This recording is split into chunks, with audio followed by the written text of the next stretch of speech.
le véhicule était un écran et des touches.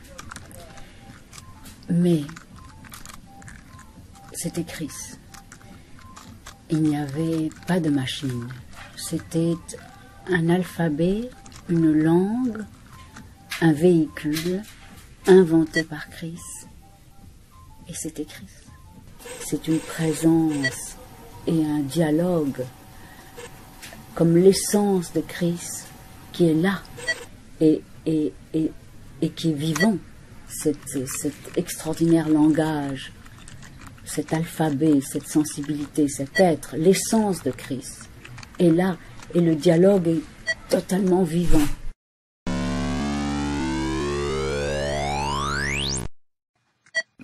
Ce programme qui a 30 ans, amazing comme diraient les Américains, est une sorte de logique parfaite mais parfaitement maîtrisée dans ce qui était fondamental chez Chris, la poésie. Alors ce mot poésie est évidemment très usé, très galvaudé, mais Chris avait cette médiation vis-à-vis du réel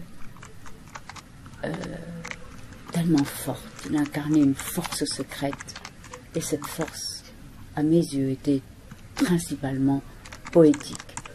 Dans tous les discours, dans tous les films, il y a toujours ce biais, cet écart, cette école buissonnière, cette désobéissance qui fait que l'objet était unique et qu'il était signé Chris. Et il a ça dans toute la multitude de ses univers. Il est à lui-même un cosmos complètement homogène. Et pour moi, l'homogénéité, c'est cette force poétique qui nous fait comprendre les choses, bien au-delà de toutes les intelligences. Le langage semble être parfois dans l'aléatoire et semble être parfois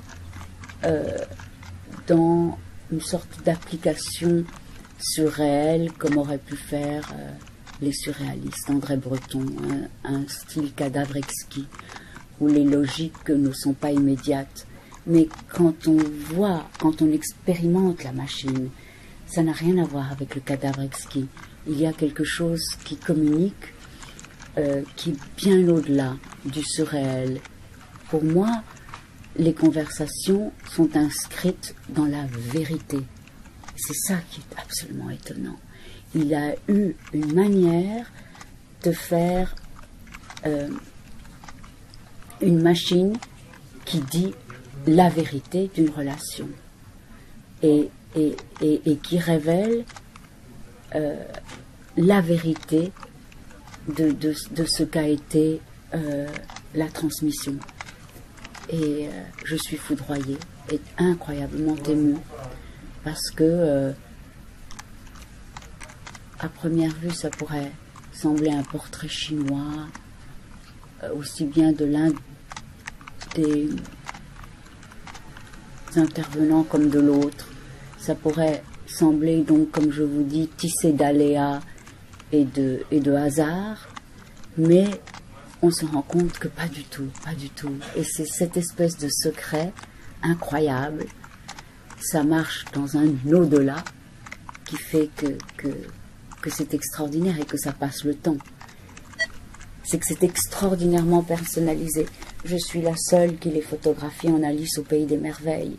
Il a été question de ça. Je sais que quelqu'un qui aurait frappé pratiquement les mêmes mots que moi n'aurait absolument pas eu le même dialogue. C'est absolument au-delà des mots et c'est ça qui est étonnant, c'est que c'est quelque chose d'irréductible. Il y a là comme une vérité proprement magique du dialogue. Moi, ça ne pouvait avoir lieu qu'avec moi, ce dialogue.